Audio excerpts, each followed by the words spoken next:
Hey everyone, I'm Isaac and welcome back to Isaac Reviews 2024. The Wizard of Oz is a franchise that requires no introduction, and I doubt Wicked does either. Written by Winnie Holzman with songs by Stephen Schwartz, Wicked first debuted in 2003 and would go on to become one of the biggest stage musicals of the 21st century, big enough for Universal to make it their next big movie event. Now, this isn't the first time Universal adapted a popular stage production for the screen, but the previous two times they did so were with Cats and Dear Evan Hansen. I did not like those movies. But Wicked seemed like it would be different. For one, it had John M. Chu taking charge as the director, with him previously having directed the feature adaptation of In the Heights, a movie that I really liked. Not only that, but the people behind this movie seemed really passionate about their craft. So much so that they were going to be splitting it into two parts. Yes, today's review is of Wicked Part 1. Part 2 is supposed to come out next year, so at least we won't be waiting for too long to see how the story concludes. Believe it or not, before this movie came out, I had never seen the original stage musical or even heard the soundtrack, so this review is coming from the perspective of a complete newcomer. Regardless, given what I was hearing about it and the hype it had gotten from fans of the original production, I was hopeful that it could be a good start to this two-part musical event.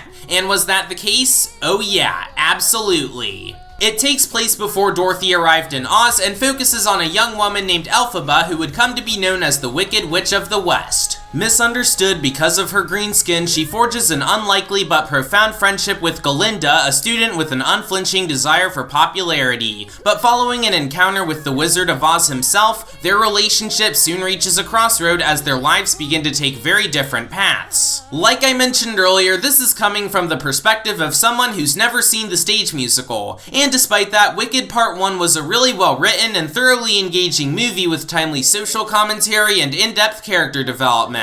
If I had to get nitpicky for a second, there were a few points where I kinda felt the long runtime, but overall the film had some great pacing and the runtime wasn't that much of an issue.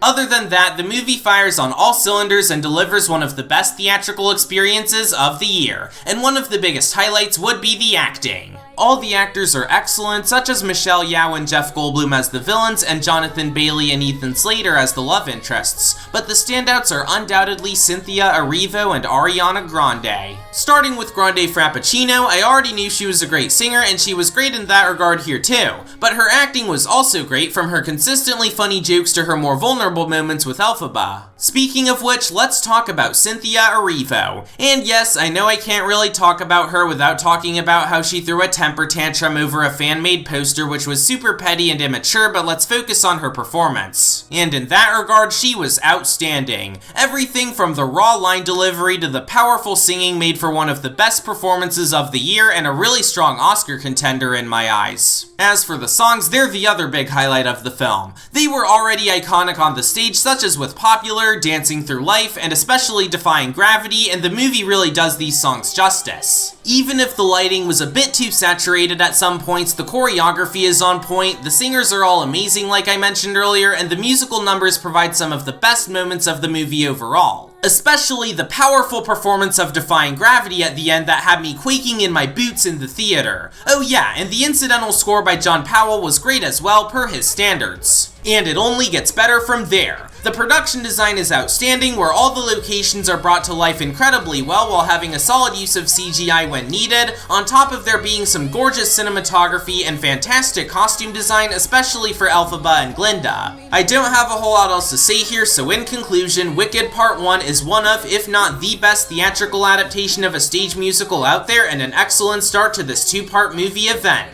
It supplies an engaging story with some exceptionally well-written characters, impeccably designed sets and costumes, and unforgettable musical numbers. I'd consider this an absolute must-watch for fans of the play, and I'd even go as far and say newcomers will likely enjoy this movie as well. It's a very easy 9 out of 10, and I cannot wait to see how Part 2 turns out in 2025. Anyways, thanks for watching this episode of Isaac Reviews 2024, subscribe for more videos like this, and I'll see you all later.